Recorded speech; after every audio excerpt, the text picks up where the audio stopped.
berbeda. Dengan tatapan yang luar biasa bahwa kami punya Tuhan yang hebat. Terima kasih Bapa di surga. Terima kasih Tuhan Yesus. Kami sambut kebenaran firman-Mu pada pagi hari ini. Dalam nama Tuhan Yesus Kristus, Allah dan Juru Selamat kami yang hidup, kami sambut firman-Mu. Setiap kita yang siap diberkati boleh katakan amin. Puji Tuhan. Ya, puji Tuhan. Shalom. Silahkan duduk kembali Bapak Ibu Saudara yang dikasihi Tuhan. Iya, sesuai dengan perkenalan, nama saya Nelce Beslar. Saya dari Depok. Hari ini kita akan belajar bersama-sama Bapak Ibu Saudara yang dikasihi Tuhan. Saya percaya Bapak Ibu yang hadir pada pagi hari ini tidak pernah tidak berdoa. Amin. Tidak pernah tidak berdoa. Amin. Oh, amin. Oh, kecil. masih ragu-ragu ya. Mata Tuhan melihat gitu ya. Saya mau bilang amin tapi saya tidak pernah berdoa. Sekali lagi, saya pengen jawaban yang mantep gitu loh dari Bapak Ibu. Yakin bahwa memang saya rajin berdoa. Saya pendoa keliling. Wah, saya sempat luar biasa ya, setiap hari dia doa keliling gitu ya. Yuk, saya percaya setiap kita yang hadir adalah orang-orang yang senantiasa berdoa. Amin. Amin. Nah, gitu dong. Ya, kita percaya kita adalah orang-orang yang senantiasa berdoa. Apapun aktivitas yang akan kita lakukan, kita senantiasa berdoa kepada Tuhan. Dan ketika kita berdoa kepada Tuhan, saya percaya kalau Bapak Ibu ketika berdoa langsung dijawab. Seneng nggak? Seneng ya? Seneng lah, nggak ada yang nggak seneng, pasti seneng. Kalau boleh Tuhan gitu ya, kalau boleh belum amin doanya udah dijawab sama Tuhan, gitu ya. Seneng banget kalau doa kita dijawab sama Tuhan. Apa yang kita panjatkan kepada Tuhan, langsung Tuhan jawab, seneng banget. Nah, kalau kita datang kepada Tuhan, berdoa kepada Tuhan, belum sampai di altar, belum kita naikkan pujian, ya boleh dikatakan di depan pintu lah gitu ya. Seneng kalau ketika kita datang kepada Tuhan, lalu Tuhan tanya sama kita, kira-kira apa yang bisa saya bantu? Nah, langsung tunggu Tuhan, daftarnya banyak banget nih Tuhan, panjang gitu kan. Nih Tuhan, daftar doa saya. Seneng ya kalau dijawab ya. Iya, seneng kalau dijawab. Nah, Bapak Ibu saya kasih Tuhan, kita mau belajar dari firman Tuhan pada pagi hari ini dalam 2 Raja-Raja pasal yang keempat ayat yang pertama. 2 Raja-Raja pasal yang keempat ayat yang pertama. 2 Raja-Raja pasal yang keempat ayat yang pertama. Saya yakin, saya percaya Bapak Ibu adalah orang-orang yang rajin membaca Alkitab. Amin? Amin? Ada yang bawa Alkitab? Itu pertanyaannya. Tadi saya tanya, Bapak Ibu adalah orang-orang yang rajin membaca Alkitab. Amin, Bapak Ibu bilang. Ada yang bawa Alkitab? Ada, dalam bentuk handphone, luar biasa. Oh, buku, puji Tuhan, luar biasa. Di era seperti ini masih ada yang bawa Alkitab dalam bentuk buku, itu luar biasa sekali. Berarti Bapak Ibu mendukung program suami saya. 1 Alkitab 1 jiwa diselamatkan. Kalau 1 handphone 1 Alkitab diselamatkan, senang ya. Haleluya, semua minta handphone. Ya, 2 Raja-Raja pasal yang pertama Bapak Ibu, saya akan menceritakan sedikit saja.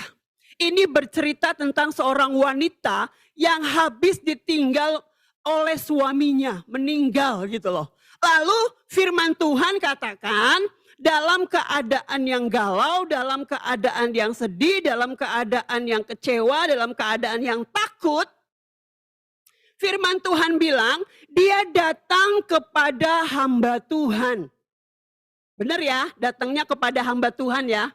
Bukan datang ke tempat yang lain, itu udah tepat benar.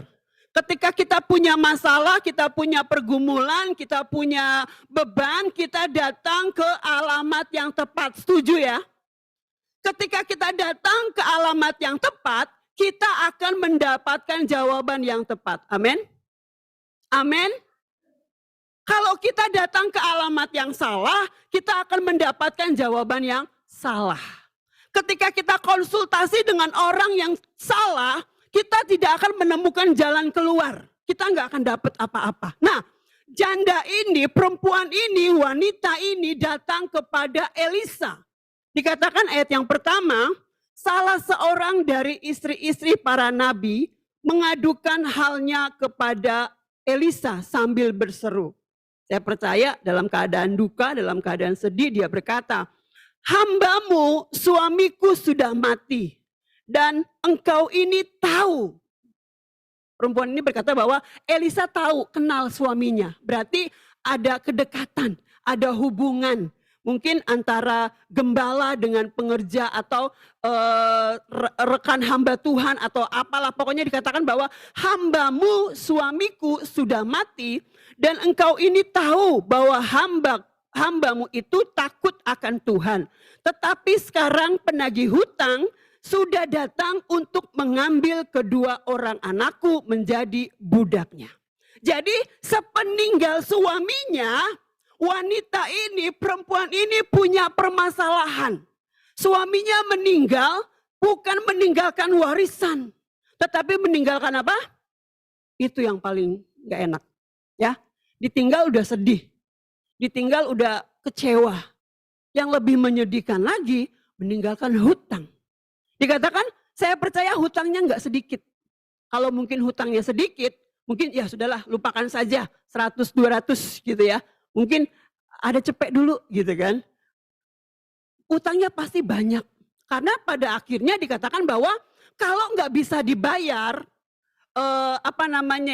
kebiasaan orang-orang di Israel, ketika orang punya hutang dan nggak bisa membayar, saya percaya ini dalam jumlah yang besar, dia harus mengambil anak laki-lakinya sebagai ganti, sebagai bayarannya, supaya hutangnya lunas. Nah, saya percaya nggak mungkin ada seorang ibu yang rela, ya udah ambil buat bayar hutang, enggak. Tentu dengan perjuangan yang sedemikian rupa, wanita ini dia berjuang mempertahankan anaknya. Suaminya sudah meninggalkan dia. Nggak mungkin dengan rela hati dia berkata ambil saja anakku. Nggak mungkin. Makanya dia datang kepada Elisa. Firman Tuhan katakan dia datang ke alamat yang tepat. Kalau kita punya pergumulan, punya permasalahan, punya beban hidup, datang ke alamat yang tepat, kita akan menemukan jalan keluar yang tepat. Kalau kita datang ke alamat yang salah, pergumulan kita tidak akan pernah selesai. Malah semakin bertambah dan bertambah. Yang pertama, perempuan ini sudah tepat apa yang dia lakukan. Dia datang ke alamat yang tepat kepada Elisa, hamba Tuhan. Kalau kita punya pergumulan, kita datang kepada Tuhan, kita datang kepada orang yang tepat, akan memberikan kelegaan kepada kita. Kalau kita datang ke alamat yang salah, ya udah jual aja anakmu, selesai toh gitu kan. Enggak sesederhana itu. Nah sudah datang ke alamat yang tepat, makanya tadi saya bilang, kita akan menemukan jalan keluar yang tepat. Ayat yang kedua, kalau kita datang ke alamat yang tepat, kita akan menemukan solusi yang sangat tepat. Ayat yang kedua, boleh ditampilkan? Nah, perhatikan. Jawab Elisa kepadanya. Boleh baca sama-sama? 2, 3. Stop. Seneng ya? Ketika kita datang kepada hamba Tuhan, belum bercerita gitu kan, belum berdoa, ditanya gitu loh, apakah yang dapat kuperbuat bagimu? Artinya, apa yang bisa aku bantu? Ya, apa yang bisa aku berikan? Apa yang bisa aku bantu?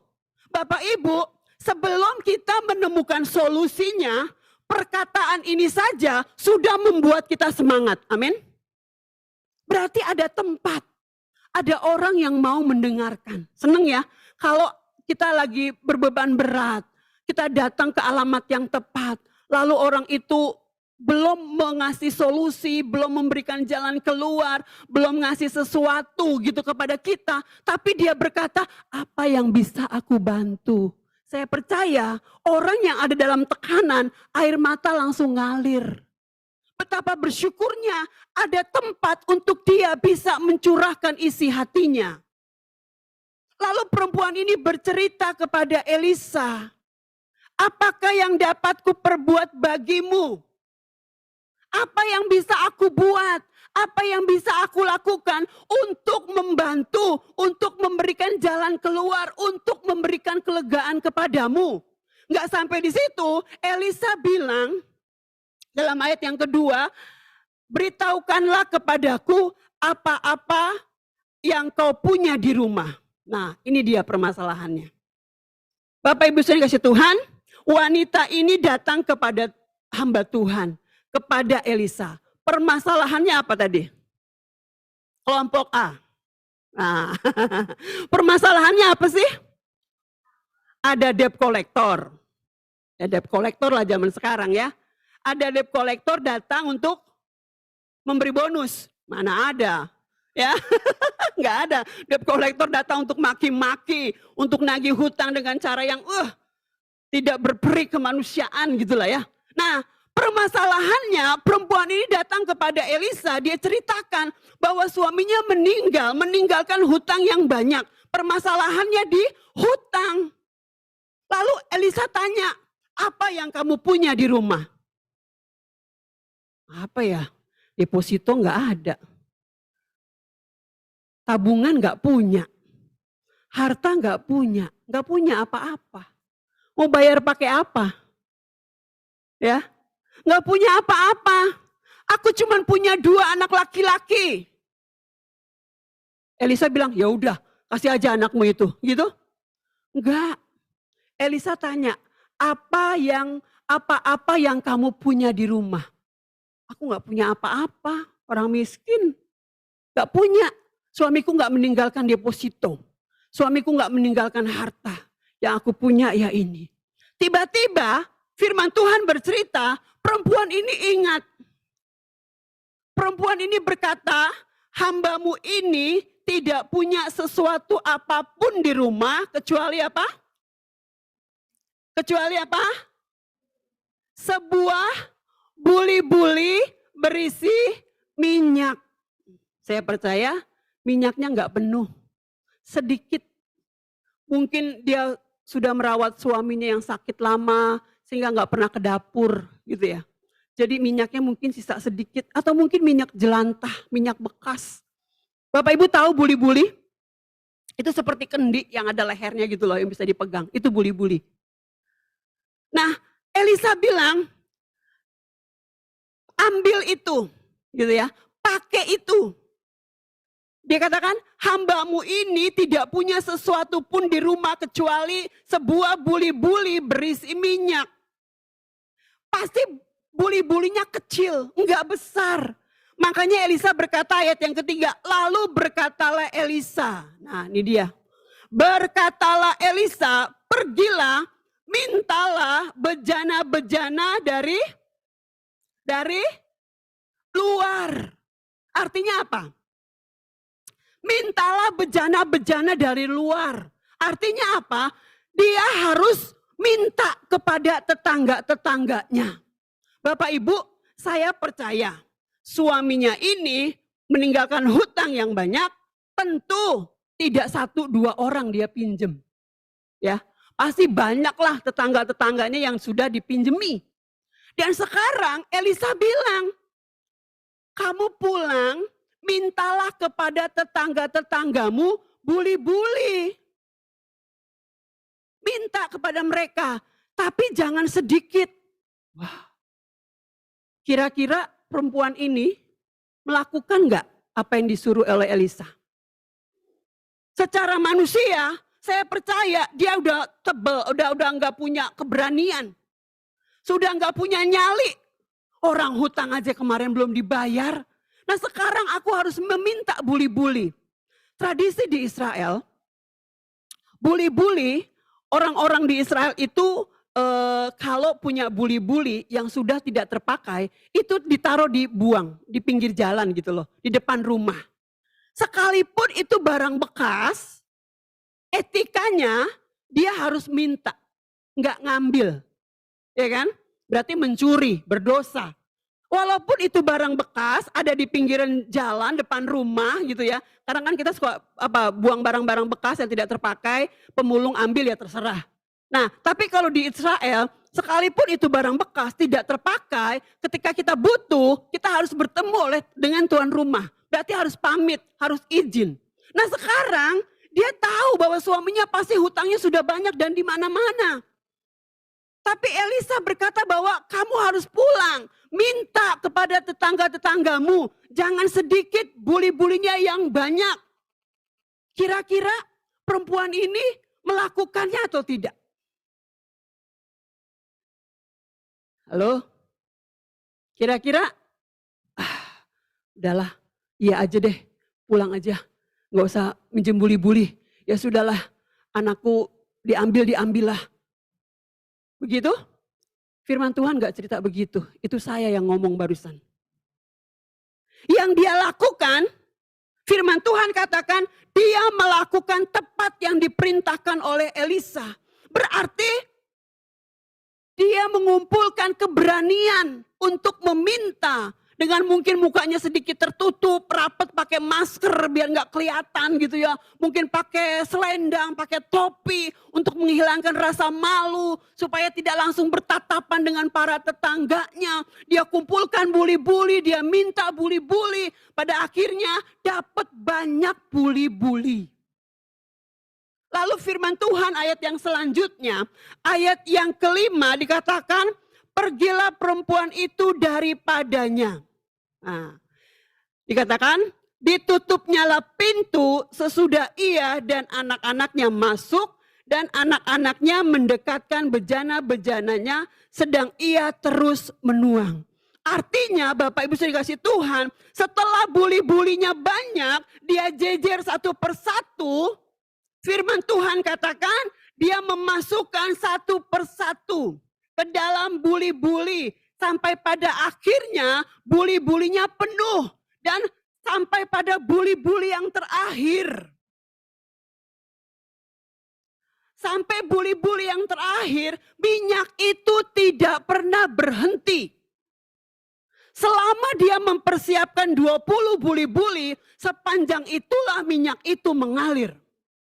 Firman Tuhan berkata bahwa setelah buli-buli yang terakhir, simsalabim, minyak itu berhenti.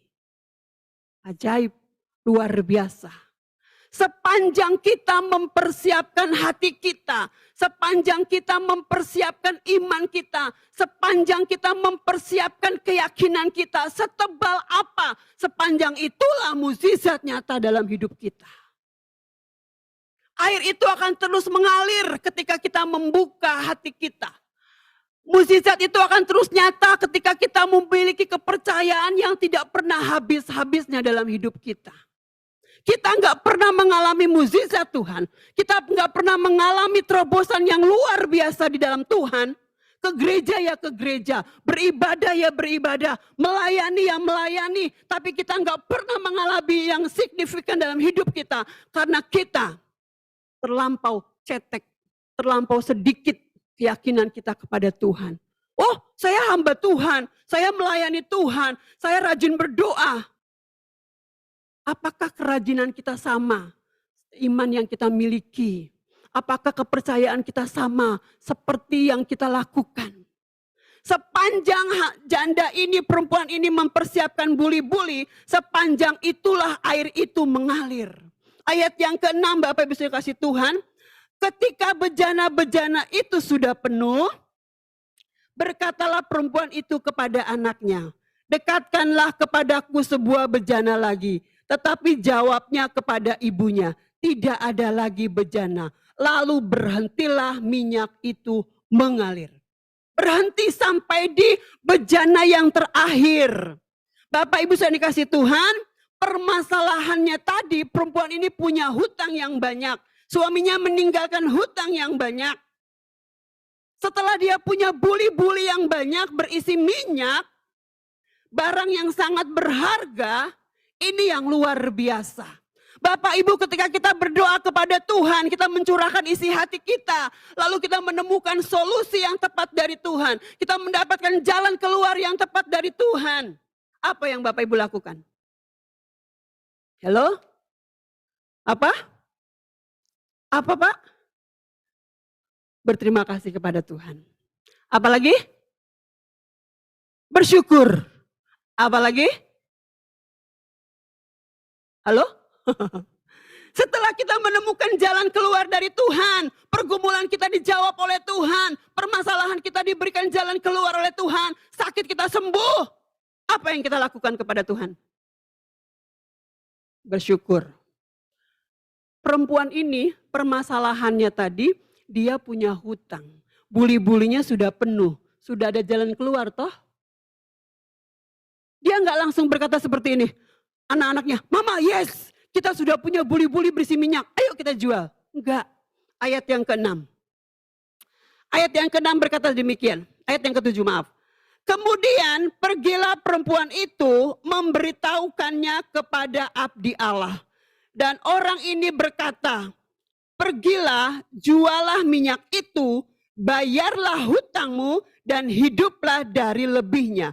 Engkau serta anak-anakmu. Ya. Bukan berarti buli-buli itu untuk membayar hutang, bukan. Enggak. Tapi dikatakan jualah gitu ya. Buli-bulinya sudah banyak, jual dulu, lunasi hutangnya. Begitu kan? Ya. Kalau dia melakukan tepat seperti yang dikatakan oleh Elisa, dia menemukan jalan keluar, terbebas dari hutang. Tapi permasalahannya kadang-kadang kita suka tergoda. Punya uang lebih, yes. Bukannya mendahulukan yang utama gitu ya. Tapi kita malah yes. iPhone 15 sudah keluar. Kita beli dulu handphone. Selesai? Enggak pernah selesai. Perempuan ini berkata, jangan nak, jangan kita jual. Kita datang dulu kepada abdi Allah. Kita tanya langkah selanjutnya. Dijual dulu, lunasi hutangnya, dia hidup dari sisanya. Enggak semuanya untuk hidup dia, enggak. Habis sebanyak apapun harta kita, uang kita, berkat yang dari Tuhan, kalau kita salah menggunakannya, kita enggak akan pernah bisa menikmati berkat itu. Sedikit apapun berkat yang datang dari Tuhan, kalau kita nikmati dengan penuh ucapan syukur, itu akan terasa nikmat. Perempuan ini menjual dulu, dia hidup dari sisanya. Saya percaya sisa yang dari Tuhan itu akan selalu cukup.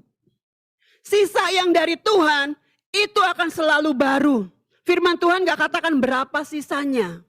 Namun Bapak bisa dikasih Tuhan, firman Tuhan dikatakan bayarlah hutangmu dan hiduplah dari lebihnya engkau serta anak-anakmu. Artinya segala sesuatu yang datang dari Tuhan itu akan terasa cukup. Enggak akan kekurangan.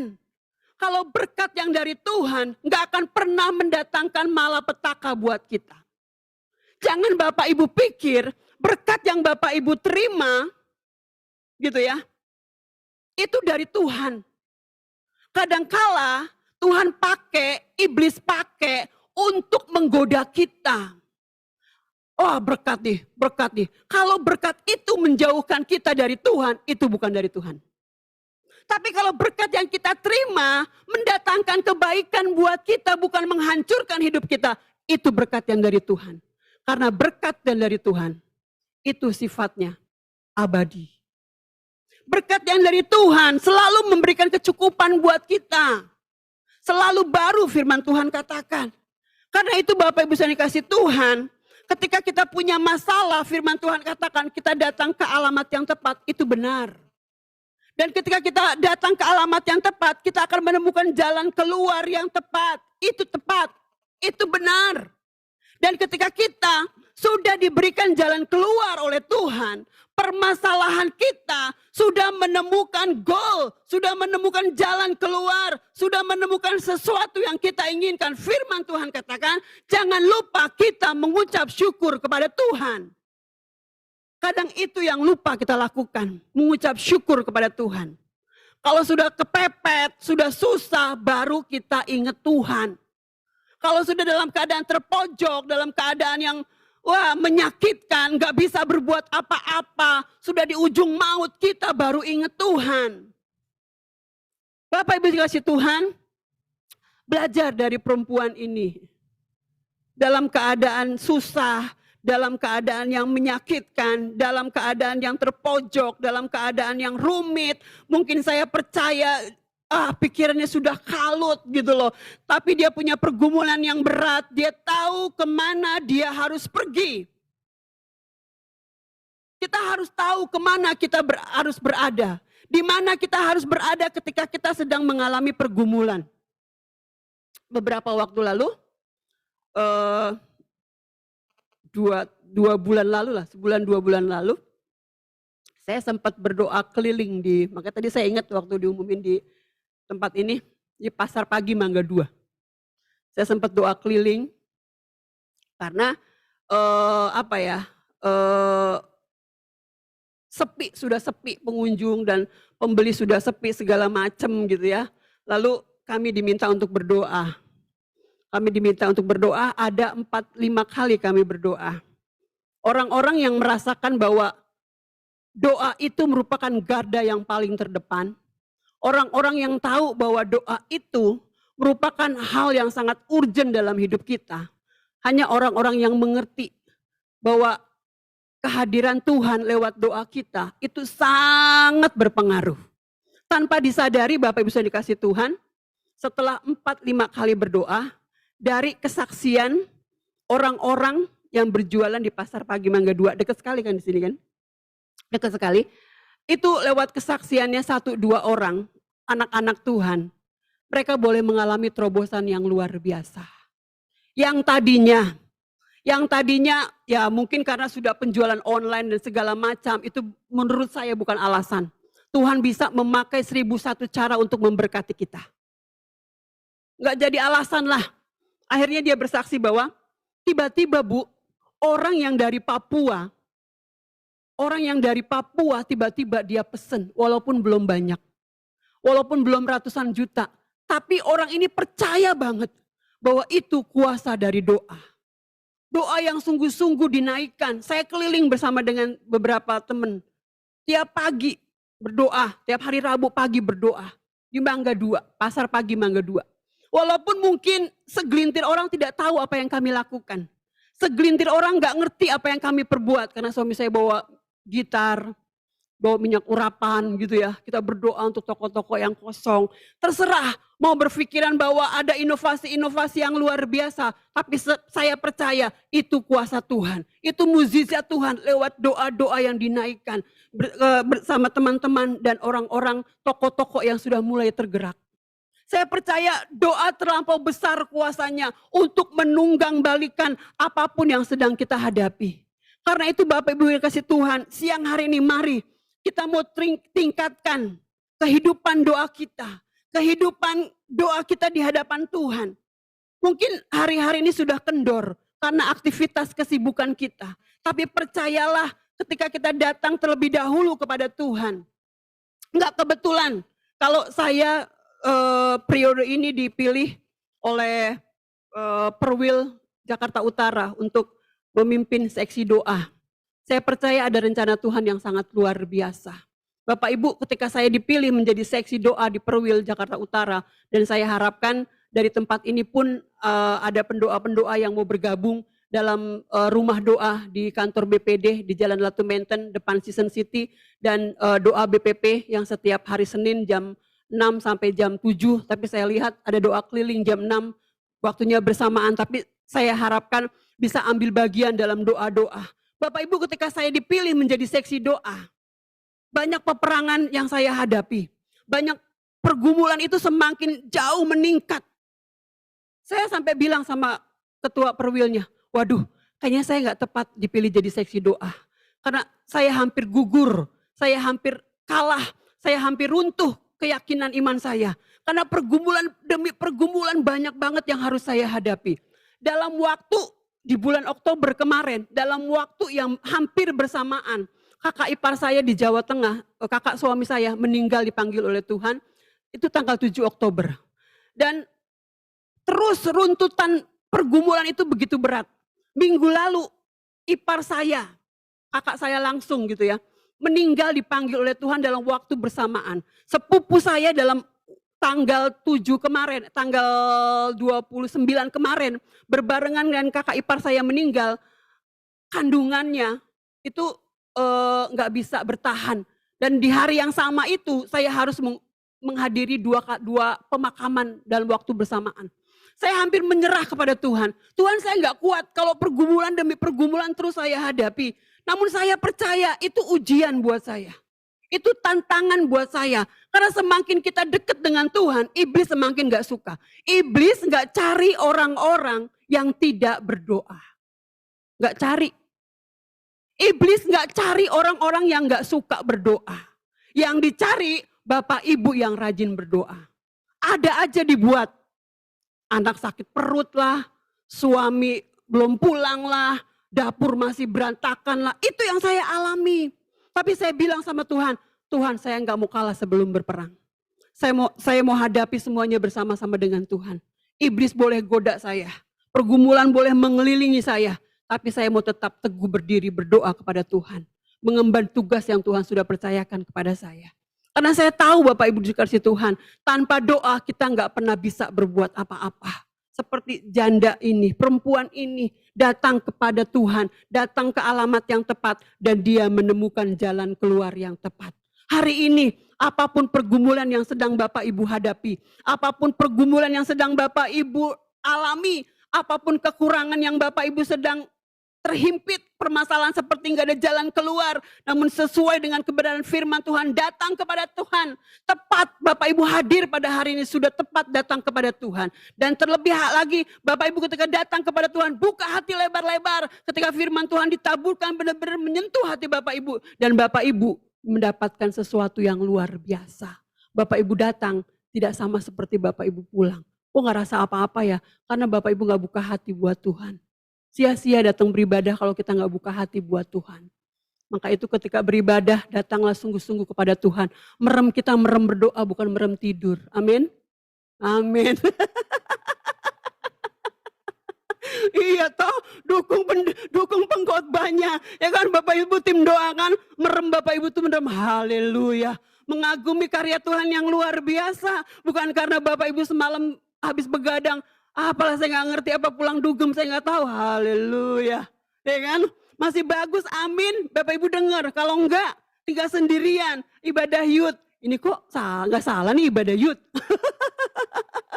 Ya, jadi kalau datang beribadah kepada Tuhan, datang dengan benar di hadapan Tuhan. Amin. Amin. Nyanyi sungguh-sungguh buat Tuhan. Ibadah apapun yang kita lakukan akan sia-sia kalau kita nggak lakukan dengan sungguh-sungguh. Jangan sampai kedatangan Bapak Ibu sia-sia, gak dapet apa-apa. Mending di rumah, makan kolak, hujan-hujan, mendung-mendung kan, makan bakwan, kolesterol. Nah, baru datang sama Tuhan. Ya, jadi nasihat firman Tuhan pada hari ini Bapak Ibu kasih Tuhan. Mari kita mau terus datang kepada Tuhan. Karena dialah sumber kekuatan dalam hidup kita. Dialah yang menjadi garda terdepan buat kita. Untuk menghadapi apapun dalam pergumulan kita. Datang kepada Yesus sudah tepat, alamat yang tepat. Maka kita akan menemukan jalan keluar yang tepat. Amin buat firman Tuhan. Beri kemuliaan buat Tuhan pada hari ini. Mari saya undang kita semua bangkit berdiri.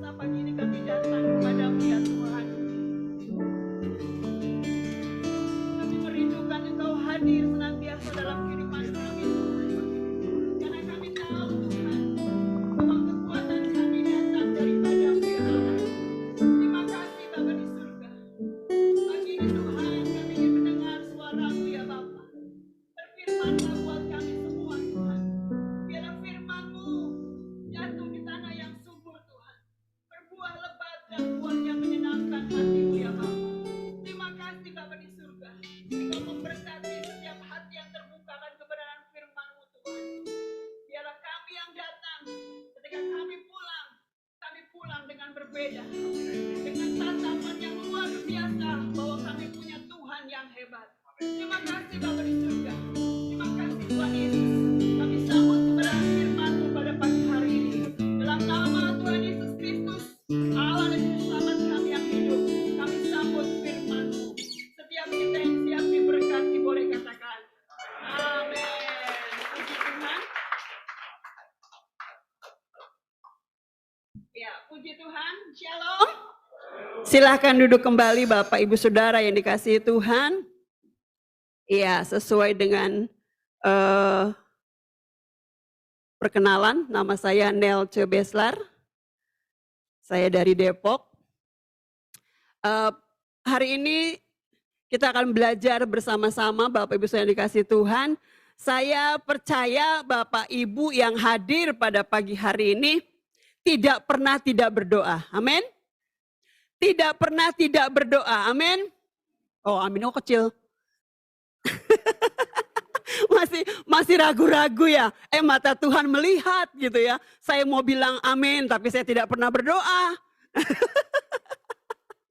Sekali lagi, saya pengen jawaban yang mantep gitu loh dari Bapak Ibu. Yakin bahwa memang saya rajin berdoa. Saya pendoa keliling. Wah, saya sempat luar biasa ya, setiap hari dia doa keliling gitu ya. Yuk, saya percaya setiap kita yang hadir adalah orang-orang yang senantiasa berdoa. Amin. Amin. Nah, gitu dong. Ya, kita percaya kita adalah orang-orang yang senantiasa berdoa. Apapun aktivitas yang akan kita lakukan, kita senantiasa berdoa kepada Tuhan. Dan ketika kita berdoa kepada Tuhan, saya percaya kalau Bapak Ibu ketika berdoa langsung dijawab. Seneng nggak? Seneng ya? Seneng lah, nggak ada yang nggak seneng, pasti seneng. Kalau boleh Tuhan gitu ya, kalau boleh belum amin doanya udah dijawab sama Tuhan, gitu ya. Seneng banget kalau doa kita dijawab sama Tuhan. Apa yang kita panjatkan kepada Tuhan, langsung Tuhan jawab, seneng banget. Nah, kalau kita datang kepada Tuhan, berdoa kepada Tuhan, belum sampai di altar, belum kita naikkan pujian, ya boleh dikatakan di depan pintu lah gitu ya. Seneng kalau ketika kita datang kepada Tuhan, lalu Tuhan tanya sama kita, kira-kira apa yang bisa saya bantu? Nah, langsung tunggu Tuhan, daftarnya banyak banget nih Tuhan, panjang gitu kan. Nih Tuhan, daftar doa saya. Seneng ya kalau dijawab ya. Iya, seneng kalau dijawab. Nah, Bapak Ibu saya kasih Tuhan, kita mau belajar dari firman Tuhan pada pagi hari ini dalam 2 Raja-Raja pasal yang keempat ayat yang pertama. 2 Raja-Raja pasal yang keempat ayat yang pertama. 2 Raja-Raja pasal yang keempat ayat yang pertama. Saya yakin, saya percaya Bapak Ibu adalah orang-orang yang rajin membaca Alkitab. Amin? Amin? Ada yang bawa Alkitab? Itu pertanyaannya. Tadi saya tanya, Bapak Ibu adalah orang-orang yang rajin membaca Alkitab. Amin, Bapak Ibu bilang. Ada yang bawa Alkitab? Ada, dalam bentuk handphone, luar biasa. Oh, buku, puji Tuhan, luar biasa. Di era seperti ini masih ada yang bawa Alkitab dalam bentuk buku, itu luar biasa sekali. Berarti Bapak Ibu mendukung program suami saya. 1 Alkitab 1 jiwa diselamatkan. Kalau 1 handphone 1 Alkitab diselamatkan, senang ya. Haleluya, semua minta handphone. Ya, 2 Raja-Raja pasal yang pertama Bapak Ibu, saya akan menceritakan sedikit saja. Ini bercerita tentang seorang wanita yang habis ditinggal oleh suaminya, meninggal gitu loh. Lalu firman Tuhan katakan, dalam keadaan yang galau, dalam keadaan yang sedih, dalam keadaan yang kecewa, dalam keadaan yang takut, Firman Tuhan bilang, dia datang kepada hamba Tuhan. Benar ya, datangnya kepada hamba Tuhan ya. Bukan datang ke tempat yang lain, itu udah tepat benar. Ketika kita punya masalah, kita punya pergumulan, kita punya beban, kita datang ke alamat yang tepat. Setuju ya? Ketika kita datang ke alamat yang tepat, kita akan mendapatkan jawaban yang tepat. Amin. Amin. Kalau kita datang ke alamat yang salah, kita akan mendapatkan jawaban yang salah. Ketika kita konsultasi dengan orang yang salah, kita tidak akan menemukan jalan keluar. Kita nggak akan dapat apa-apa. Nah, janda ini, perempuan ini, wanita ini datang kepada Elisa. Dikatakan ayat yang pertama, salah seorang dari istri-istri para nabi mengadukan halnya kepada Elisa sambil berseru. Saya percaya dalam keadaan duka, dalam keadaan sedih, dia berkata, hambamu suamiku sudah mati dan engkau ini tahu. Perempuan ini berkata bahwa Elisa tahu, kenal suaminya. Berarti ada kedekatan, ada hubungan. Mungkin antara gembala dengan pengerja atau rekan hamba Tuhan atau apalah. Pokoknya dikatakan bahwa hambamu suamiku sudah mati dan engkau ini tahu bahwa hambamu itu takut akan Tuhan. Tetapi sekarang penagih hutang sudah datang untuk mengambil kedua orang anakku menjadi budaknya. Jadi sepeninggal suaminya, wanita ini, perempuan ini punya permasalahan. Suaminya meninggal bukan meninggalkan warisan. Tetapi meninggalkan apa? Itu yang paling gak enak. Ya, ditinggal udah sedih. Ditinggal udah kecewa. Yang lebih menyedihkan lagi, meninggalkan hutang. Dikatakan, saya percaya hutangnya nggak sedikit. Kalau mungkin hutangnya sedikit, mungkin ya sudahlah lupakan saja 100-200 gitu ya. Mungkin ada cepet dulu gitu kan. Utangnya pasti banyak. Karena pada akhirnya dikatakan bahwa kalau nggak bisa dibayar, kebiasaan orang-orang di Israel, ketika orang punya hutang dan gak bisa membayar, saya percaya ini dalam jumlah yang besar, dia harus mengambil anak laki-lakinya sebagai ganti, sebagai bayarannya, supaya hutangnya lunas. Nah, saya percaya gak mungkin ada seorang ibu yang rela, ya udah ambil buat bayar hutang, enggak. Tentu dengan perjuangan yang sedemikian rupa, wanita ini dia berjuang mempertahankan anaknya. Suaminya sudah meninggalkan dia. Nggak mungkin dengan rela hati dia berkata ambil saja anakku. Nggak mungkin.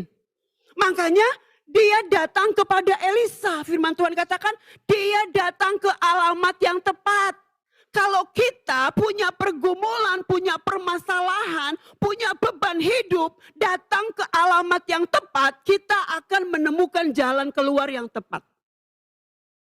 Kalau kita datang ke alamat yang salah, pergumulan kita tidak akan pernah selesai. Malah semakin bertambah dan bertambah. Yang pertama, perempuan ini sudah tepat apa yang dia lakukan. Dia datang ke alamat yang tepat kepada Elisa, hamba Tuhan. Kalau kita punya pergumulan, kita datang kepada Tuhan, kita datang kepada orang yang tepat, akan memberikan kelegaan kepada kita. Kalau kita datang ke alamat yang salah, ya udah jual aja anakmu, selesai toh gitu kan. Enggak sesederhana itu. Nah sudah datang ke alamat yang tepat, makanya tadi saya bilang, kita akan menemukan jalan keluar yang tepat. Ayat yang kedua, kalau kita datang ke alamat yang tepat, kita akan menemukan solusi yang sangat tepat. Ayat yang kedua, boleh ditampilkan? Nah, perhatikan, jawab Elisa kepadanya. Boleh baca sama-sama? 2, 3. Stop. Seneng ya? Ketika kita datang kepada hamba Tuhan, belum bercerita gitu kan, belum berdoa, ditanya gitu loh, apakah yang dapat kuperbuat bagimu? Artinya apa yang bisa aku bantu? Ya, apa yang bisa aku berikan? Apa yang bisa aku bantu? Bapak Ibu, sebelum kita menemukan solusinya, perkataan ini saja sudah membuat kita semangat. Amin. Berarti ada tempat, ada orang yang mau mendengarkan. Seneng ya, kalau kita lagi berbeban berat, kita datang ke alamat yang tepat, lalu orang itu belum mengasih solusi, belum memberikan jalan keluar, belum ngasih sesuatu gitu kepada kita, tapi dia berkata, apa yang bisa aku bantu? Saya percaya orang yang ada dalam tekanan, air mata langsung ngalir. Betapa bersyukurnya ada tempat untuk dia bisa mencurahkan isi hatinya. Lalu perempuan ini bercerita kepada Elisa, apakah yang dapat kuperbuat bagimu? Apa yang bisa aku buat? Apa yang bisa aku lakukan untuk membantu, untuk memberikan jalan keluar, untuk memberikan kelegaan kepadamu? Nggak sampai di situ, Elisa bilang dalam ayat yang kedua, beritahukanlah kepadaku apa-apa yang kau punya di rumah. Nah, ini dia permasalahannya. Bapak Ibu saudara kasih Tuhan, wanita ini datang kepada hamba Tuhan, kepada Elisa. Permasalahannya apa tadi? Kelompok A. Nah, permasalahannya apa sih? Ada debt collector. Ya, debt collector lah zaman sekarang ya. Ada debt collector datang untuk memberi bonus. Mana ada? Ya, nggak ada. Debt collector datang untuk maki-maki, untuk nagih hutang dengan cara yang tidak berperi kemanusiaan gitulah ya. Nah, permasalahannya perempuan ini datang kepada Elisa, dia ceritakan bahwa suaminya meninggalkan hutang yang banyak. Permasalahannya di hutang. Lalu Elisa tanya, apa yang kamu punya di rumah? Apa ya? Deposito nggak ada. Tabungan nggak punya. Harta nggak punya apa-apa. Mau bayar pakai apa? Ya, nggak punya apa-apa. Aku cuma punya 2 anak laki-laki. Elisa bilang, ya udah, kasih aja anakmu itu, gitu? Enggak. Elisa tanya, apa-apa yang kamu punya di rumah? Aku nggak punya apa-apa, orang miskin, nggak punya. Suamiku nggak meninggalkan deposito, suamiku nggak meninggalkan harta. Yang aku punya ya ini. Tiba-tiba firman Tuhan bercerita, perempuan ini ingat. Perempuan ini berkata, hambamu ini tidak punya sesuatu apapun di rumah, kecuali apa? Kecuali apa? Sebuah buli-buli berisi minyak. Saya percaya minyaknya nggak penuh, sedikit. Mungkin dia sudah merawat suaminya yang sakit lama, sehingga nggak pernah ke dapur gitu ya. Jadi minyaknya mungkin sisa sedikit, atau mungkin minyak jelantah, minyak bekas. Bapak Ibu tahu buli-buli? Itu seperti kendi yang ada lehernya gitu loh, yang bisa dipegang. Itu buli-buli. Nah, Elisa bilang, ambil itu, gitu ya, pakai itu. Dia katakan, hambamu ini tidak punya sesuatu pun di rumah kecuali sebuah buli-buli berisi minyak. Pasti buli-bulinya kecil, enggak besar. Makanya Elisa berkata ayat yang ketiga, lalu berkatalah Elisa. Nah ini dia. Berkatalah Elisa, pergilah, mintalah bejana-bejana dari luar. Artinya apa? Mintalah bejana-bejana dari luar. Artinya apa? Dia harus minta kepada tetangga-tetangganya. Bapak Ibu, saya percaya suaminya ini meninggalkan hutang yang banyak, tentu tidak 1-2 orang dia pinjem. Ya, pasti banyaklah tetangga-tetangganya yang sudah dipinjemi. Dan sekarang Elisa bilang, kamu pulang, mintalah kepada tetangga-tetanggamu buli-buli. Minta kepada mereka, tapi jangan sedikit. Wah, Kira-kira perempuan ini melakukan nggak apa yang disuruh oleh Elisa? Secara manusia, saya percaya dia udah tebel, udah nggak punya keberanian. Sudah nggak punya nyali. Orang hutang aja kemarin belum dibayar. Nah sekarang aku harus meminta buli-buli. Tradisi di Israel, buli-buli, orang-orang di Israel itu kalau punya buli-buli yang sudah tidak terpakai, itu ditaruh dibuang di pinggir jalan gitu loh, di depan rumah. Sekalipun itu barang bekas, etikanya dia harus minta, nggak ngambil. Ya kan? Berarti mencuri, berdosa. Walaupun itu barang bekas ada di pinggiran jalan depan rumah gitu ya. Karena kan kita suka buang barang-barang bekas yang tidak terpakai, pemulung ambil ya terserah. Nah, tapi kalau di Israel, sekalipun itu barang bekas tidak terpakai, ketika kita butuh, kita harus bertemu dengan tuan rumah. Berarti harus pamit, harus izin. Nah, sekarang dia tahu bahwa suaminya pasti hutangnya sudah banyak dan di mana-mana. Tapi Elisa berkata bahwa kamu harus pulang, minta kepada tetangga-tetanggamu, jangan sedikit, buli-bulinya yang banyak. Kira-kira perempuan ini melakukannya atau tidak? Halo? Kira-kira, udahlah, iya aja deh, pulang aja. Gak usah minjem buli-buli. Ya sudahlah, anakku diambil lah. Begitu? Firman Tuhan gak cerita begitu. Itu saya yang ngomong barusan. Yang dia lakukan, firman Tuhan katakan, dia melakukan tepat yang diperintahkan oleh Elisa.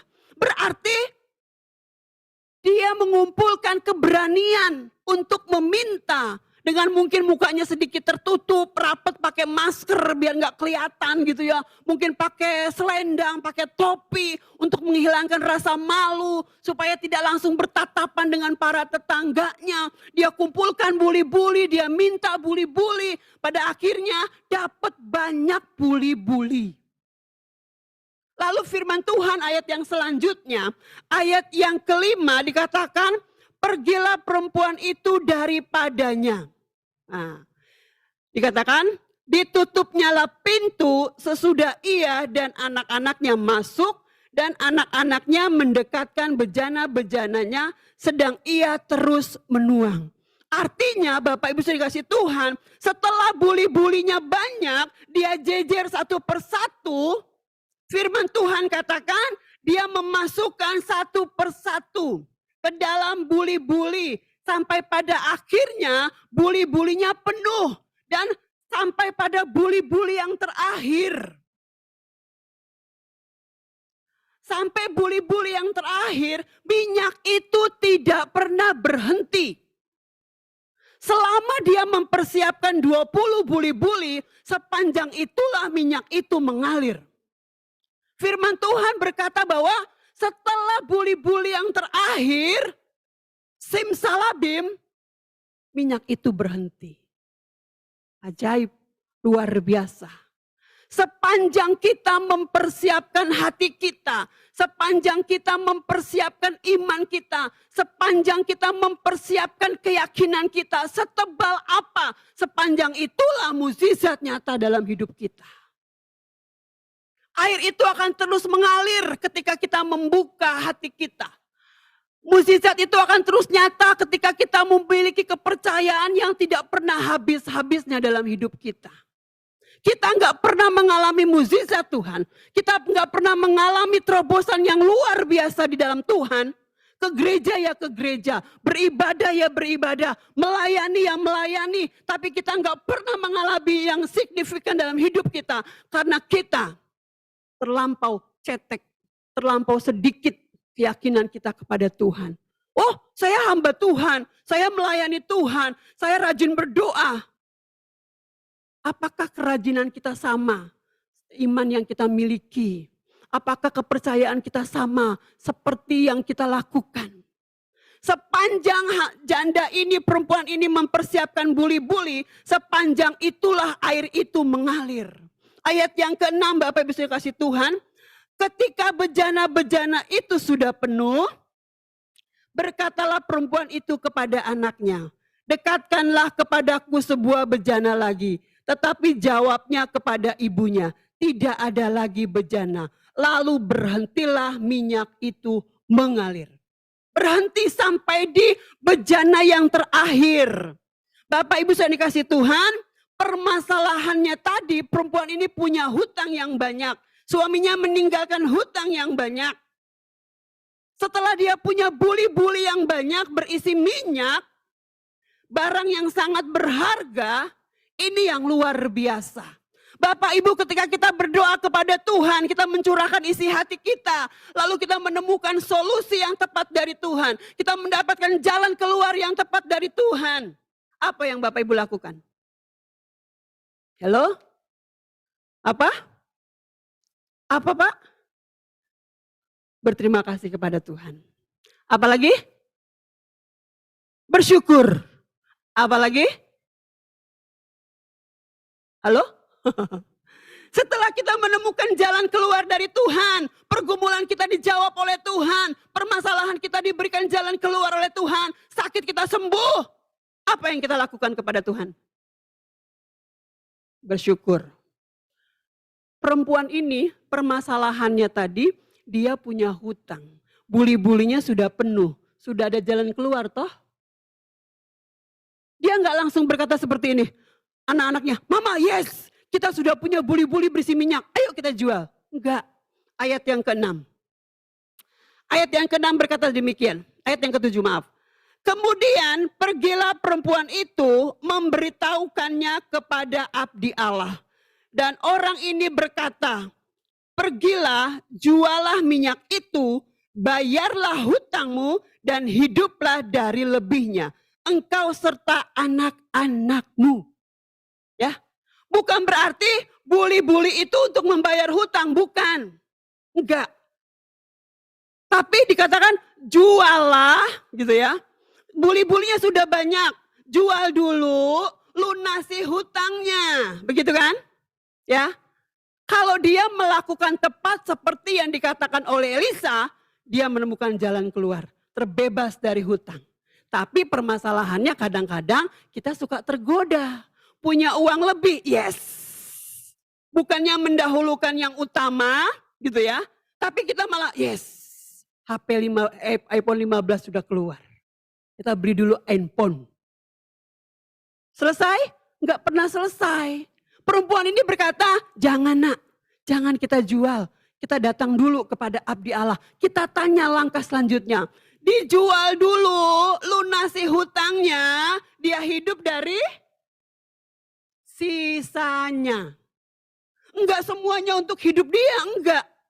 Habis sebanyak apapun harta kita, uang kita, berkat yang dari Tuhan, kalau kita salah menggunakannya, kita nggak akan pernah bisa menikmati berkat itu. Sedikit apapun berkat yang datang dari Tuhan, kalau kita nikmati dengan penuh ucapan syukur, itu akan terasa nikmat. Perempuan ini menjual dulu, dia hidup dari sisanya. Saya percaya sisa yang dari Tuhan itu akan selalu cukup. Sisa yang dari Tuhan itu akan selalu baru. Firman Tuhan gak katakan berapa sisanya. Namun Bapak bisa dikasih Tuhan, firman Tuhan dikatakan bayarlah hutangmu dan hiduplah dari lebihnya engkau serta anak-anakmu. Artinya segala sesuatu yang datang dari Tuhan itu akan terasa cukup. Enggak akan kekurangan. Kalau berkat yang dari Tuhan nggak akan pernah mendatangkan malapetaka buat kita. Jangan Bapak Ibu pikir berkat yang Bapak Ibu terima gitu ya, itu dari Tuhan. Kadangkala Tuhan iblis pakai untuk menggoda kita. Oh berkat nih. Kalau berkat itu menjauhkan kita dari Tuhan, itu bukan dari Tuhan. Tapi kalau berkat yang kita terima mendatangkan kebaikan buat kita, bukan menghancurkan hidup kita, itu berkat yang dari Tuhan. Karena berkat yang dari Tuhan, itu sifatnya abadi. Berkat yang dari Tuhan selalu memberikan kecukupan buat kita. Selalu baru firman Tuhan katakan. Karena itu Bapak Ibu saya dikasih Tuhan, Ketika kita punya masalah, firman Tuhan katakan kita datang ke alamat yang tepat, itu benar. Dan ketika kita datang ke alamat yang tepat, kita akan menemukan jalan keluar yang tepat. Itu tepat, itu benar. Dan ketika kita sudah diberikan jalan keluar oleh Tuhan, permasalahan kita sudah menemukan goal, sudah menemukan jalan keluar, sudah menemukan sesuatu yang kita inginkan. Firman Tuhan katakan, jangan lupa kita mengucap syukur kepada Tuhan. Kadang itu yang lupa kita lakukan, mengucap syukur kepada Tuhan. Kalau sudah kepepet, sudah susah, baru kita ingat Tuhan. Kalau sudah dalam keadaan terpojok, dalam keadaan yang menyakitkan, gak bisa berbuat apa-apa, sudah di ujung maut, kita baru ingat Tuhan. Bapak Ibu dikasih Tuhan, belajar dari perempuan ini. Dalam keadaan susah, dalam keadaan yang menyakitkan, dalam keadaan yang terpojok, dalam keadaan yang rumit. Mungkin saya percaya, pikirannya sudah kalut gitu loh. Tapi dia punya pergumulan yang berat, dia tahu kemana dia harus pergi.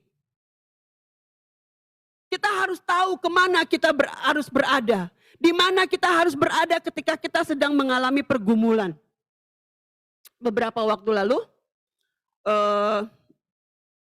dua bulan lalu lah, sebulan 2 bulan lalu, saya sempat berdoa keliling makanya tadi saya ingat waktu diumumin di tempat ini, di Pasar Pagi Mangga 2. Saya sempat doa keliling, karena sudah sepi pengunjung dan pembeli sudah sepi segala macam gitu ya. Lalu kami diminta untuk berdoa. Ada 4-5 kali kami berdoa. Orang-orang yang merasakan bahwa doa itu merupakan garda yang paling terdepan. Orang-orang yang tahu bahwa doa itu merupakan hal yang sangat urgent dalam hidup kita. Hanya orang-orang yang mengerti bahwa kehadiran Tuhan lewat doa kita itu sangat berpengaruh. Tanpa disadari Bapak Ibu sudah dikasih Tuhan, setelah 4-5 kali berdoa, dari kesaksian orang-orang yang berjualan di Pasar Pagi Mangga 2, dekat sekali kan di sini kan? Dekat sekali. Itu lewat kesaksiannya 1-2 orang, anak-anak Tuhan. Mereka boleh mengalami terobosan yang luar biasa. Yang tadinya ya mungkin karena sudah penjualan online dan segala macam, itu menurut saya bukan alasan. Tuhan bisa memakai 1001 cara untuk memberkati kita. Nggak jadi alasan lah. Akhirnya dia bersaksi bahwa tiba-tiba orang yang dari Papua tiba-tiba dia pesen, walaupun belum banyak, walaupun belum ratusan juta, tapi orang ini percaya banget bahwa itu kuasa dari doa. Doa yang sungguh-sungguh dinaikkan. Saya keliling bersama dengan beberapa teman, tiap pagi berdoa, tiap hari Rabu pagi berdoa di Mangga 2, Pasar Pagi Mangga 2. Walaupun mungkin segelintir orang tidak tahu apa yang kami lakukan. Segelintir orang gak ngerti apa yang kami perbuat. Karena suami saya bawa gitar, bawa minyak urapan gitu ya. Kita berdoa untuk toko-toko yang kosong. Terserah mau berpikiran bahwa ada inovasi-inovasi yang luar biasa. Tapi saya percaya itu kuasa Tuhan. Itu mukjizat Tuhan lewat doa-doa yang dinaikkan. Bersama teman-teman dan orang-orang toko-toko yang sudah mulai tergerak. Saya percaya doa terlampau besar kuasanya untuk menunggang balikan apapun yang sedang kita hadapi. Karena itu Bapak Ibu yang kasih Tuhan, siang hari ini mari kita mau tingkatkan kehidupan doa kita. Kehidupan doa kita di hadapan Tuhan. Mungkin hari-hari ini sudah kendor karena aktivitas kesibukan kita. Tapi percayalah ketika kita datang terlebih dahulu kepada Tuhan. Enggak kebetulan kalau saya periode ini dipilih oleh Perwil Jakarta Utara untuk memimpin seksi doa. Saya percaya ada rencana Tuhan yang sangat luar biasa. Bapak Ibu, ketika saya dipilih menjadi seksi doa di Perwil Jakarta Utara, dan saya harapkan dari tempat ini pun ada pendoa-pendoa yang mau bergabung dalam rumah doa di kantor BPD di Jalan Latu Menten depan Season City, dan doa BPP yang setiap hari Senin jam 6 sampai jam 7, tapi saya lihat ada doa keliling jam 6, waktunya bersamaan, tapi saya harapkan bisa ambil bagian dalam doa-doa. Bapak Ibu, ketika saya dipilih menjadi seksi doa, banyak peperangan yang saya hadapi. Banyak pergumulan itu semakin jauh meningkat. Saya sampai bilang sama ketua perwilnya, waduh, kayaknya saya nggak tepat dipilih jadi seksi doa.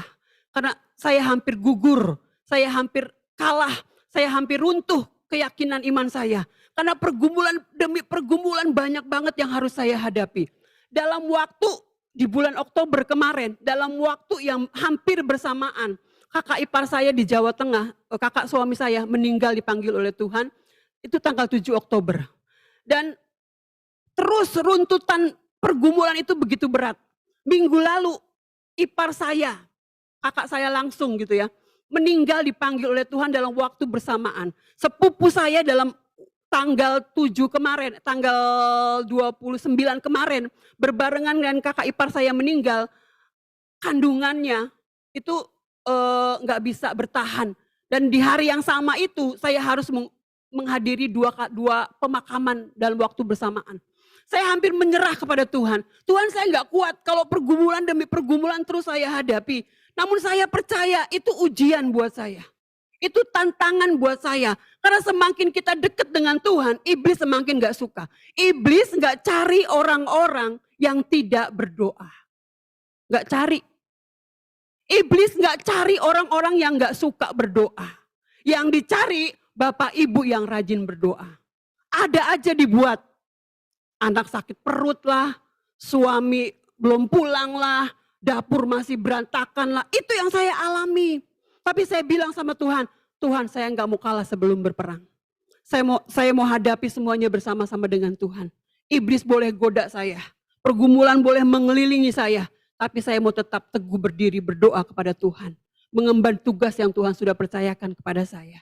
Karena saya tahu Bapak Ibu dikasih Tuhan, tanpa doa kita nggak pernah bisa berbuat apa-apa. Seperti janda ini, perempuan ini datang kepada Tuhan, datang ke alamat yang tepat dan dia menemukan jalan keluar yang tepat. Hari ini apapun pergumulan yang sedang Bapak Ibu hadapi, apapun pergumulan yang sedang Bapak Ibu alami, apapun kekurangan yang Bapak Ibu sedang terhimpit permasalahan seperti nggak ada jalan keluar, namun sesuai dengan kebenaran firman Tuhan, datang kepada Tuhan. Tepat Bapak Ibu hadir pada hari ini sudah tepat datang kepada Tuhan. Dan terlebih lagi Bapak Ibu ketika datang kepada Tuhan, buka hati lebar-lebar ketika firman Tuhan ditaburkan benar-benar menyentuh hati Bapak Ibu. Dan Bapak Ibu mendapatkan sesuatu yang luar biasa. Bapak Ibu datang tidak sama seperti Bapak Ibu pulang. Kok nggak rasa apa-apa ya? Karena Bapak Ibu nggak buka hati buat Tuhan. Sia-sia datang beribadah kalau kita nggak buka hati buat Tuhan. Maka itu ketika beribadah datanglah sungguh-sungguh kepada Tuhan. Merem kita merem berdoa bukan merem tidur. Amin. Amin. Iya toh, dukung pengkhotbahnya. Ya kan Bapak Ibu tim doakan, merem Bapak Ibu tuh merem. Haleluya. Mengagumi karya Tuhan yang luar biasa. Bukan karena Bapak Ibu semalam habis begadang, apalah saya nggak ngerti apa pulang dugem saya nggak tahu. Haleluya. Ya kan? Masih bagus, amin. Bapak Ibu dengar, kalau enggak tinggal sendirian ibadah yud. Ini kok nggak salah nih ibadah yud. Ya, jadi kalau datang beribadah kepada Tuhan, datang dengan benar di hadapan Tuhan, amin. Amin. Nyanyi sungguh-sungguh buat Tuhan. Ibadah apapun yang kita lakukan akan sia-sia kalau kita nggak lakukan dengan sungguh-sungguh. Jangan sampai kedatangan Bapak Ibu sia-sia, nggak dapet apa-apa. Mending di rumah makan kolak, hujan-hujan, mendung-mendung kan, makan bakwan, kolesterol. Nah, baru datang sama Tuhan. Ya, jadi nasihat firman Tuhan pada hari ini Bapak Ibu kasih Tuhan. Mari kita mau terus datang kepada Tuhan. Karena dialah sumber kekuatan dalam hidup kita. Dialah yang menjadi garda terdepan buat kita untuk menghadapi apapun dalam pergumulan kita. Datang kepada Yesus sudah tepat, alamat yang tepat, maka kita akan menemukan jalan keluar yang tepat. Amin buat firman Tuhan. Beri kemuliaan buat Tuhan pada hari ini. Mari saya undang kita semua bangkit berdiri.